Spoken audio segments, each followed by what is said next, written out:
Tuhan adalah terang bagiku dan keselamatanku. Kepada siapakah aku takut?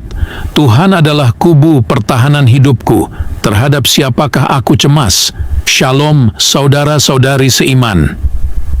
Di tengah pusaran kehidupan yang dinamis, tak ayal kita semua mendambakan rasa aman dan terlindungi. Dan di sanalah keajaiban perlindungan Tuhan hadir, menyelimuti kita dalam pelukan kasih-Nya, baik secara fisik maupun non-fisik. Mari kita telusuri jejak keajaiban ini, mengenali tanda-tanda yang mungkin selama ini tak kita sadari, dan menyelami kisah-kisah inspiratif dari Alkitab yang menjadi bukti nyata campur tangan Tuhan dalam kehidupan manusia. Tanda-tanda perlindungan Tuhan. Pertama, terhindar dari bahaya. Keajaiban pertama yang patut disyukuri adalah terhindar dari berbagai ancaman, baik fisik maupun non-fisik. Kecelakaan lalu lintas yang nyaris terjadi, bencana alam yang tak sampai memorak-porandakan, atau kesembuhan dari penyakit yang ganas, bisa jadi merupakan wujud nyata perlindungan Tuhan. Mazmur 91 ayat 1-13. Orang yang duduk dalam lindungan yang maha tinggi dan bermalam dalam naungan yang maha kuasa akan berkata kepada Tuhan, tempat perlindunganku dan bentengku, Allahku yang ku percayai. Ia akan melepaskan engkau dari jerat penangkap, dari penyakit sampar yang busuk. Ia akan melindungi engkau dengan bulu-bulunya, di bawah sayapnya engkau berlindung, kesetiaannya menjadi perisai dan pagar tembok bagimu.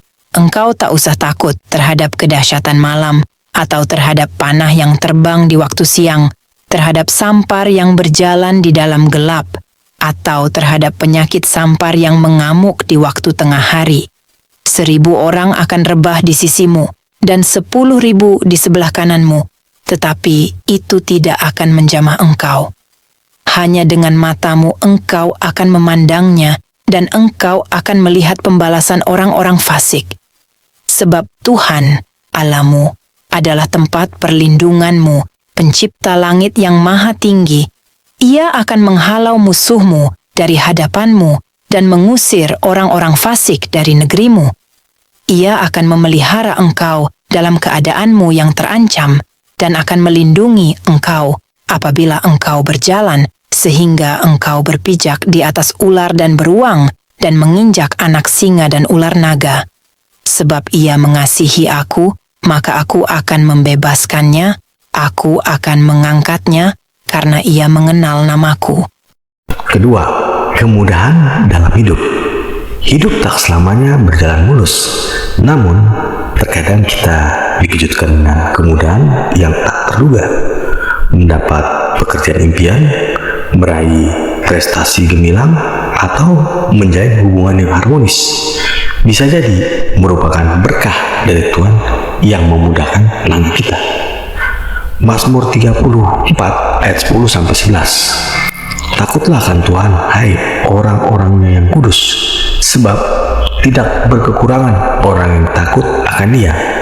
Singa-singa muda beranak kelaparan, tetapi orang-orang yang mencari Tuhan tidak kekurangan sesuatu pun yang baik. 3. Ketenangan hati. Di tengah gempuran masalah dan ketidakpastian, hati yang teduh dan damai bagaikan oase di gurun pasir. Kemampuan menghadapi persoalan dengan tenang, menerima takdir dengan ikhlas, dan senantiasa optimis menatap masa depan bisa jadi merupakan anugerah ketenangan hati dari Tuhan. 1 Tesalonika 5 ayat 16-18, bersukacitalah senantiasa, tetaplah berdoa. Mengucap syukurlah dalam segala hal, sebab itulah yang dikehendaki Allah di dalam Kristus Yesus bagi kamu. Yohanes 14 ayat 27, damai sejahtera kutinggalkan bagimu, damai sejahtera kuberikan kepadamu, dan apa yang kuberikan tidak seperti yang diberikan oleh dunia kepadamu. Janganlah gelisah dan gentar hatimu. Ayat ini menegaskan kembali bahwa damai sejahtera yang diberikan Tuhan berbeda dengan damai sejahtera yang diberikan dunia. Damai sejahtera Tuhan adalah damai sejahtera sejati yang akan selalu menyertai kita, bahkan di tengah gempuran masalah dan ketidakpastian. Alkitab dipenuhi kisah-kisah menakjubkan tentang bagaimana Tuhan campur tangan dalam kehidupan umat-Nya, melindungi mereka dari segala mara bahaya, dan melimpahi mereka dengan berkah. Mari kita simak beberapa di antaranya. Musa. Bayangkanlah seorang nabi memimpin bangsanya keluar dari belenggu perbudakan. Musa bersama bangsa Israel menghadapi tantangan demi tantangan, dikejar tentara Firaun yang kejam, tersesat di padang gurun yang tandus, dan diserang musuh-musuh yang haus darah. Namun Tuhan selalu menjadi perisai mereka, membelah laut untuk membuka jalan, menurunkan manna dan burung puyuh untuk mengenyangkan perut mereka, dan menuntun mereka menuju tanah perjanjian. Yusuf. Kisah Yusuf adalah drama kehidupan yang penuh intrik dan pengkhianatan.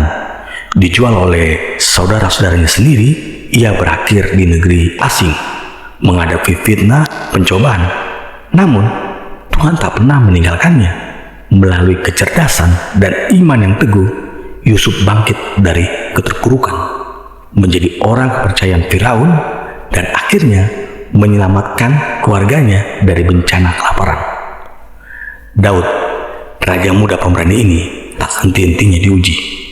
Dari dikejar Raja Saul yang iri hati hingga digoda oleh istri Uria, Daud dihadapkan pada pilihan-pilihan berat.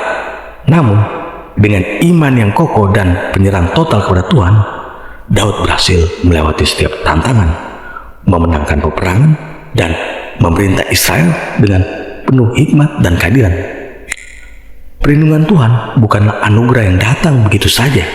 Ada usaha, kesungguhan yang perlu kita lakukan untuk layak menerimanya.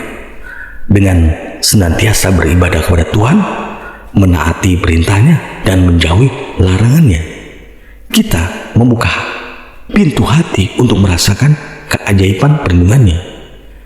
Kisah-kisah dari Alkitab dan tanda-tanda di sekitar kita menjadi pengingat bahwa Tuhan senantiasa hadir membentangkan tangan kasih-Nya pada umat-Nya.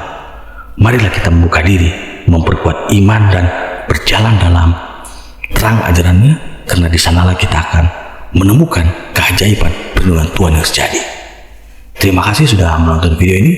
Jangan lupa like, share, and subscribe. Tuhan Yesus memberkati kita semua. Amin.